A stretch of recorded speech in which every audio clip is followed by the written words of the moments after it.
बिस्मिल्लाहिर्रहमानिर्रहीम। आज जो हमारी क्लास है वो HTML की क्लास नंबर 6 है, जिसके अंदर हमने जो है वो टेबल को जो है वो डिस्कस करना है कि HTML के अंदर हम टेबल को कैसे डिज़ाइन करते हैं और टेबल की कौन कौन सी प्रॉपर्टी जो है वो हमारे पास यहाँ पे यूज़ होती हैं। तो सबसे पहले तो हमें HTML के अंदर टेबल को बनाना है। हम फ़िल वक्त इसको डिज़ाइन नहीं करेंगे क्योंकि हमारे पास डिज़ाइनिंग जो है वो एक अलग फ़ेज़ है और टेबल को ड्रा करना जो है वो एक अलग फ़ेज़ है। तो हम सबसे पहले ड्रा करते हैं। तो टेबल के कौन कौन से एलिमेंट हमारे पास पाए जाते हैं। तो सबसे पहले तो टेबल का टैग है, उसके बाद टेबल का हेडर है, टेबल की रो है, देन उसके बाद टेबल का डेटा है। यानी ये चीज़ें हमारे पास जो है वो एक टेबल के अंदर बहुत ज़रूरी एलिमेंट है।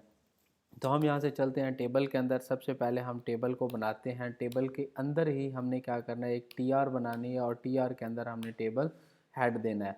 अब टेबल हेड क्या है, जैसे कि हम कहते हैं जी कंपनी का नेम हो गया, उसके बाद हम कंपनी का जो है वो कोई कॉन्टैक्ट नंबर हो गया, देन उसके बाद वो कंपनी किस कंट्री के अंदर है, ये चीज़ हो गई। तो ये तीन चीज़ें दे दी हैं हमने। उसके बाद हम ये अगर इसको हम एग्जीक्यूट करते हैं कि हमारे पास कौन सा रिज़ल्ट आता है, तो यहाँ देखें अभी तक हमें ये रिज़ल्ट मिला है। नेक्स्ट उसके अंदर जाते हैं, दूसरी रो बनाते हैं। उस रो के अंदर हम लिखते हैं TD यानी टेबल का डेटा।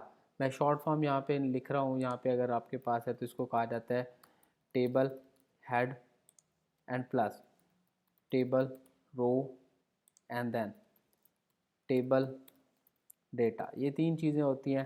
तो यहाँ पे हम टेबल डेटा के अंदर जाते हैं। अब यहाँ पे कौन सी कंपनी है, मैं यहाँ पे लिख देता हूँ मेटा सिस्टम मियाँ वाली। देन उसके बाद हम इसको कॉपी पेस्ट कर लेते हैं और यहाँ पे इसका कॉन्टैक्ट नंबर कुछ भी आप लगा सकते हैं, 92 समथिंग 000। एंड देन कंट्री कौन सी है, तो ये क्या है, पाकिस्तान। ओके किया, सेव किया, यहाँ गए तो अभी देखें ये हमारे पास एक टेबल जो है वो सिंपल सा शो हो के आ रहा है। यानी ये तो हमारे पास एक टेबल बन चुका है, बट इसका बॉर्डर और इसकी जो वैल्यू है वो कुछ भी हमें नज़र नहीं आ रही कि इस टेबल के अंदर हमारे पास जो है वो बेस्ट थिंग्स क्या हैं, यानी कि हमने इस टेबल को किस तरीके से यूटिलाइज़ करना है। तो सबसे जो पहली चीज़ है, ये चीज़ हमें आने के बाद हम चलते हैं टेबल के हेड के अंदर, यानी टेबल के बॉर्डर के अंदर कि हम टेबल का बॉर्डर किस तरह एडजस्ट कर सकते। तो ये हमने सिर्फ एक सिंपल सा जो है वो बॉर्डर क्रिएट किया है। अब इस बॉर्डर को थोड़ा सा हमने क्या करना है कि इस बॉर्डर के टेबल के अंदर जो है वो बॉर्डर को अप्लाई करना है। तो टेबल के अंदर बॉर्डर को अप्लाई करने के लिए हमें एक छोटा सा काम करना पड़ेगा कि हमें इस तरीके से स्टाइल देना है और स्टाइल के अंदर हमने टेबल को लिखना है, टेबल के बाद कॉमा दे के टेबल का हेड लिखना है और टेबल के डेटा के अंदर हमने एक प्रॉपर्टी यूज़ करनी है जिसको बॉर्डर कहते हैं। अब बॉर्डर कितना थिक होना चाहिए, यानी बॉर्डर की कितनी स्पेस होनी चाहिए, तो वो हम कहते हैं 1 पिक्सल। और सॉलिड का मतलब है कि हमें फुली लाइंस में चाहिए और उसका कलर कौन सा होना चाहिए, ब्लैक। सेव करते हैं, यहाँ जाते हैं, तो सॉरी हम दोबारा से इसको जो है वो चलाते हैं, देखते हैं कि अभी हमें क्या रिज़ल्ट मिलता है। यहाँ देखें ये हमारे पास एक सिंपल सा रिज़ल्ट आ गया, यानी कि इसने हमें टेबल को इस तरीके से करके जो है वो दिखा दिया कि हमारा टेबल जो है वो ऐसे शो हो रहा है। ये चीज़ तो हमारे पास हो गई, बट हम चाहते हैं कि इस टेबल को थोड़ा सा जो है वो नॉर्मली होना चाहिए। तो यहाँ पे एक प्रॉपर्टी यूज़ करते हैं जिसको बॉर्डर कोलैप्स कहते हैं, यानी बॉर्डर को कोलैप्स की तरफ चलते हैं, हम ओके करते हैं, कोलैप्स लिखते हैं। तो यहाँ देखिएगा कि इसकी जो डबल लाइन थी वो ऑटोमेटिकली यहाँ से मूव हो गई है, यानी सिंगल लाइन के अंदर वो चीज़ जो है वो शिफ्ट हो चुकी है। अब ये तो बहुत ही आसान वे था, बट हम थोड़ा सा चाहते हैं कि इसको डेकोरेट करने के लिए इस बॉर्डर की जो है वो थोड़ी बहुत जो है हमने कलरिंग देनी है। तो हम कलरिंग कहाँ कहाँ पे देते हैं, ये चीज़ हमारे ऊपर है कि हम देते हैं कि ये TH और TD के अंदर थोड़ी सी हम कलरिंग देते हैं। तो इसका जो बैकग्राउंड कलर है वो हम क्या कर देते हैं, ग्रीन। सेव किया, यहाँ गया तो ये देखें कलर हमारा सेव हो गया, यानी हमारे पास तो बहुत ही आसानी से कलरिंग शेप चेंज हो गई है। उसके बाद हम चलते हैं कि हमारे पास जो बॉर्डर, ये चीज़ तो हमने देख ली। अब थोड़ा सा इसके साइज़ पे बात करते हैं कि टेबल का साइज़ क्या होता है।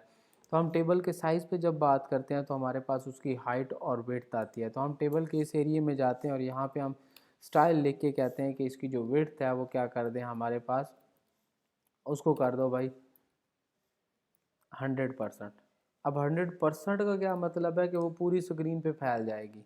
ये हमारे पास एक बहुत ही सिंपल वे है कि 100% आप जितनी परसेंटेज में लगाएंगे आपका टेबल उतनी परसेंटेज के अंदर जो है वो मूव कर जाएगा, यानी उतनी ही परसेंटेज में जो है ये फैल जाएगा। तो ये एक बहुत ही आसान वे है कि आप टेबल के जो जूमिंग है वो अपनी मर्ज़ी से कर सकते हैं, यानी टेबल को आपने कितना फैलाना है वो आप अपनी मर्ज़ी से बहुत आसानी के साथ छोटी सी प्रॉपर्टी से जो है वो इस तरीके से कर सकते हैं।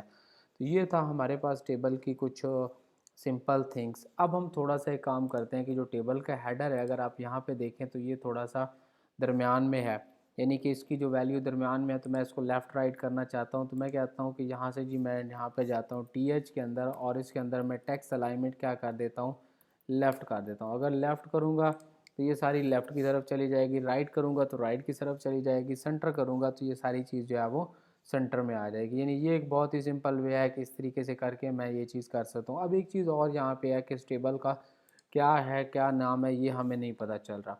तो मैं टेबल की इस TR से पहले जाता हूँ और यहाँ पे चलता हूँ, लिखता हूँ मैं कैप्शन लिखता हूँ, और यहाँ लिखता हूँ कंपनी डिटेल्स। ओके किया, सेव किया, यहाँ गया तो अब देखें इसका कैप्शन भी जो है वो मैंने यहाँ पे यूटिलाइज़ कर दिया। यानी बहुत ही सिंपल वे के अंदर हम टेबल को बहुत अच्छे से स्टाइल करते जा रहे हैं कि हमारा टेबल जो है वो कितनी बेटर वे के अंदर हमारे पास शो हो रहा होता है। तो इसके बाद कुछ प्रॉपर्टीज़ और टेबल की रहती है, वो हम अगली क्लास में डिस्कस करते रहें। जुड़े रहिए हमारे साथ, इंशाल्लाह मिलते हैं नेक्स्ट वीडियो के अंदर। थैंक यू, अल्लाह हाफिज़।